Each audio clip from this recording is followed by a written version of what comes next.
Welcome back to Morning Wood. Happy Jack Flaherty Day. God damn, I've been waiting a long time to say that. Also, happy Garrett Cole Day. Happy Tyler Glasnow Day. Happy Jacob deGrom Day. Also, maybe happy Trevor Bauer Day. Probably not. The Reds still fucking up. Yeah, postponed. Cool. And the other thing, happy Casey Mize Day. The 1-1 pick is making his major league debut tonight against the Chicago White Sox. The future is now in Detroit. I can't fucking win with Twins fans, man. I am an unbiased national baseball journalist. If there's a no-hitter going on, I'm gonna let the people know about it. Kenta Maeda doing work. 8 straight strikeouts. That is a Twins record. He has a no-hitter through 8 innings. I say, hey, you might want to tune in to the Twins game because, you know, something's happening. You might want to check it out. I didn't say no-hitter. Kenta Maeda loses the no-hitter in the 9th inning. Twins fans are after me again. I didn't curse your team. I love your team. I love watching your team. I love Nelson Cruz. You already know the deal. Fernando Tatis Jr., he is the face of baseball. Oh, the Padres are up 6 runs. I'm gonna fucking steal third base. Why? Because fuck you, that's why.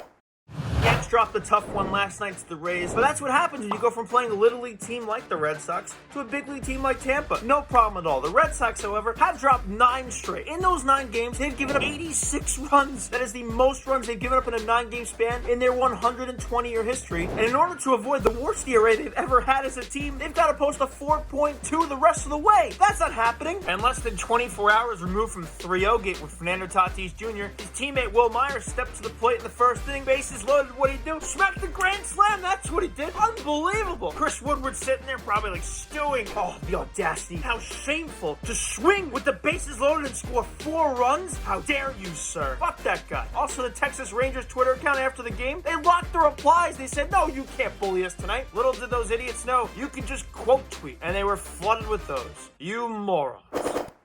I feel like every time I come on this show, it's to remind you guys that Yu Darvish is bad man. I mean, you go back like a year, we're talking about one of the best pitchers across the entire universe. I mean, the entire universe. Tonight's no different. 6 innings, 1 earned, 7 Ks. Nobody wants to talk about it, so we're talking about it. Yu Darvish is so filthy underrated. He's got 14 different pitches. They're all awesome. He throws them whenever he wants. He's a big, happy man. He's always smiling. He's always grunting. My favorite thing about Yu Darvish is that when he goes out of the mound, he's always better than the other person he's playing against. It's an electric team. It's a different team. It's a 2020 Cubs team that's led by a guy named David Ross. Every time I come on Morning Wood, I'm like, hey, just friendly reminder, guys. Yu Darvish is fucking awesome, and David Ross is going to be the manager of the year. Get in line now. This is not a take I want to be repurposing down the road. Like, hear it now, believe it later. 2020 Chicago Cubs 15-7. We're in first place. Come get a taste. I'll see you next morning on Morning Wood. Have a good day, everybody.